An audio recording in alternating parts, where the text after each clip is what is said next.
What's your favorite scary movie? Hey everyone, welcome to Mr. T's Film Preach, and if you're a film lover like I am, and you learn from films as much as I do, then you are in the right place. What did you think of these two films? Did you like the first Shazam movie? What is your favorite superhero films? What is your favorite Scream film throughout the entire franchise? Also, while you're commenting, click that like button and subscribe to my channel for more content. It's double feature time, baby! Shazam! Fury of the Gods and Scream 6. First off is the 2023 adventure, action, comedy, family superhero film, Shazam! Fury of the Gods. It is the follow-up sequel to the superhero film Shazam that came out a few years ago, and it continues the story of Billy Batson, aka Shazam, and his family of now superheroes who have a new villain and must stop a sisterhood of gods from enacting their revenge on the human world. Champions of this realm can do nothing to stop us. You are very menacing. First off, I have to say, I was a fan of the first Shazam movie. In fact, I thought it was surprisingly good. Like, I couldn't believe how much heart and passion went into this movie, and it was a lot deeper than I thought it was going to be. So that movie was a little bit of a surprise. Surprise! And did Shazam 2 live up to its predecessor? Not really. Mostly, I was entertained from start to finish, just like I was with the first Shazam movie. This film explores more the character of Billy and him changing to these superpowers that he has and what it means to be Shazam with his family, and then moving on, maybe possibly without him, and how that feels. So I thought, again, Billy was a really great character to dive into this world of, and he is written fairly well. Dame Helen Mirren, I love her. And Lucy Liu and a whole bunch of other great actors are in this movie, so the casting is spectacular. You really get to see Billy starting to grow up here. He's almost 18, but he's still a kid, but he's trying to figure out more of who he is. I really like the family dynamic in this film and the other family members who are superheroes. I felt like we didn't get as much time with that family and those members as much as we could have. I felt it was lacking a little bit that way. Of course, the action is plentiful in this movie. There are a lot of jokes, some that don't hit, but some that do, and I enjoyed the humor of this franchise. I'm an idiot.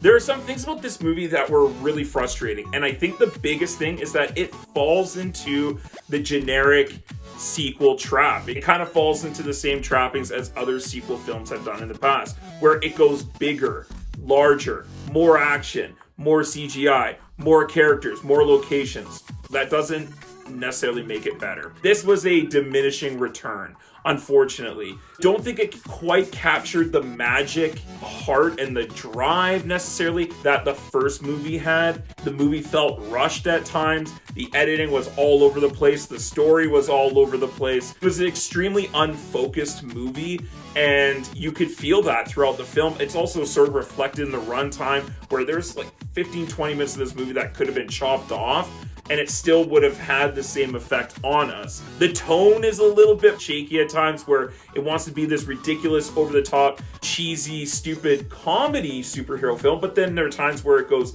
into the horror genre, and it's really dark, and it's got some creatures and monsters. Then when the CGI isn't very good, and those monsters and creatures seem kind of hokey and not well developed, makes the movie feel rushed.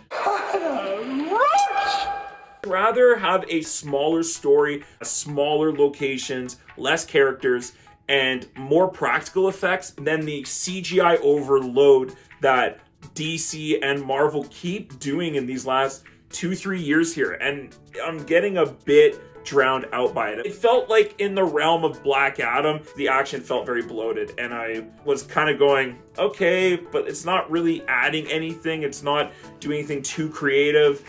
It's sort of just a standard run-of-the-mill superhero sequel film. The story was pretty thin because the movie concentrates so much on the humor and the comedy that it lacks the story to really propel this film for 2 hours and 10 minutes. I was just hoping for a little bit more depth emotionally, especially as the characters are getting older, and yet I felt that this film tried to be cheesier and more ridiculous and quirky, and it just didn't work fully at times. Maybe David F. Sandberg is just His heart's just not into it anymore. You can tell that this is the transition period from the previous head honchos at DC and Warner Brothers, and now it's going over to James Gunn.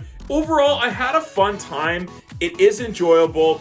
It's not the same as the first one. It does have a little bit of a diminishing return. There is some fun action. The cast is amazing, but ultimately, the CGI wasn't the greatest. It felt bloated at times while not actually delivering any emotional resonance. It didn't have the same heart that the first film had, and thus, I just thought the movie was okay. It was almost instantly forgettable as soon as I walked out of the theater. I was like, oh, I'll log that away. Thanks for that. I'll log that away. Wait for this to come out on streaming. You don't need to necessarily see it in theaters. So overall, I'm gonna have to go ahead and give Shazam! The Fury of the Gods a C+.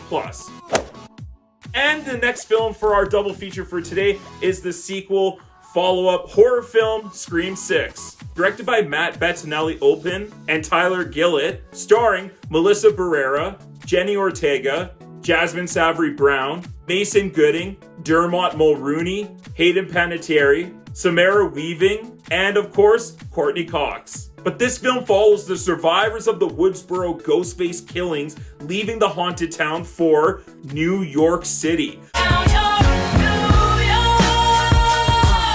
With a hopeful, fresh chapter in the Big Apple, the characters, however, can't stop this new Ghostface from coming back and haunting them yet again. And in a new city with new rules. I had this secret.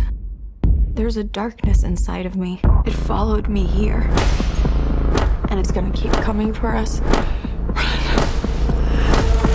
So I'm a huge fan of the Scream franchise. And actually, Scream, I would say, is my favorite franchise of the horror slasher genre. I love the commentary, the meta commentary, the killings. It's intense, it's visceral, it's scary, but it's also really fun and entertaining, and you don't have to take them too seriously. The director of this film and the last Scream movie, and also Ready or Not, which I really loved, are awesome. They're such great picks to take up the mantle after the sad, unfortunate passing of the late, great Wes Craven. It is set in New York, a totally different atmosphere and feel to the film. Unlike any other Scream movie that's come before it, it does feel a little bit more visceral and scary in some ways, and intimidating because it is in this large ass city. You never know where Ghostface is gonna strike, and it can be out in the open and people won't even notice. But they really did a great job of putting together a great sequel to Scream 5.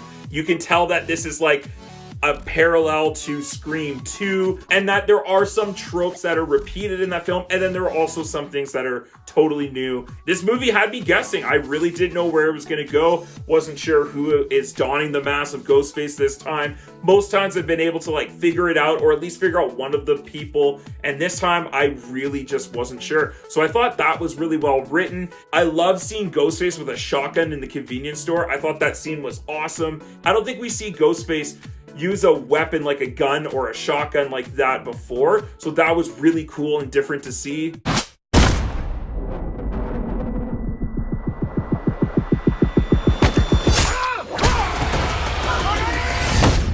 Melissa Barrera and Jenny Ortega, the two of them together as the sisters, are awesome, but also Mason Gooding, Jasmine Savory Brown from Yellow Jackets. I can't wait for the new season.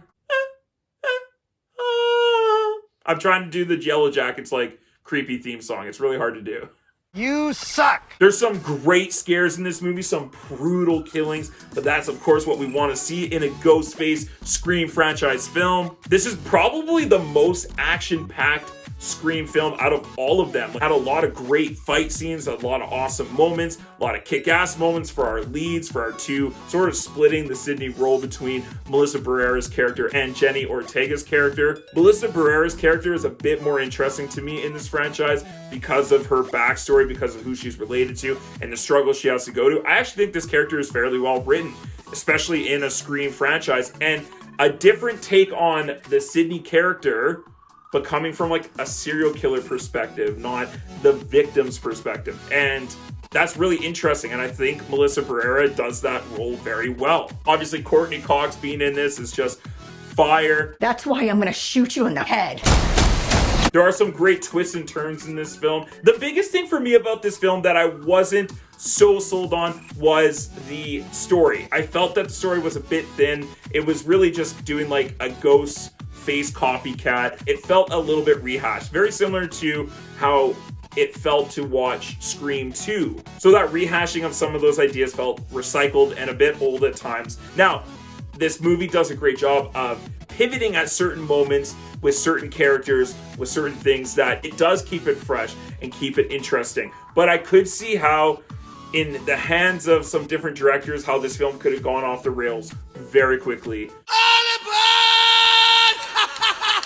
It is a great addition to the Scream franchise. I still would say that Scream 1 is the best of them all. And if they keep making a Scream movie every 5-6 years, I am down to hear more stories. And I am always in to check out Ghostface. So I had a great time with this film. Really great thrills and chills. An awesome cast. Probably one of the more scarier Scream films of the bunch. Some cool twists, a little bit of a thin story, but ultimately it is enough of a boost and adrenaline rush that you get through this film and it goes by at a really good pace and you have a fun time doing it. I can't ask for much more from a slasher horror meta film. I'm gonna go ahead and give Scream 6 an A-. What did you think of these two films? Which one did you like more? I'd love to hear your thoughts and comments on both these films down below. And while you're down there, click like and subscribe to my channel for more content. Also, don't forget to hit that bell button to notify you when I've released more videos. Come back and check out some other videos like my 2023 Oscar reactions video, which is the first of its kind on this channel. Scream 5 from last year. Thank you so much for checking out Mr. Teach Film Preach. Have a great day, everyone. Stay focused, stay awesome, and as always, let's get taught.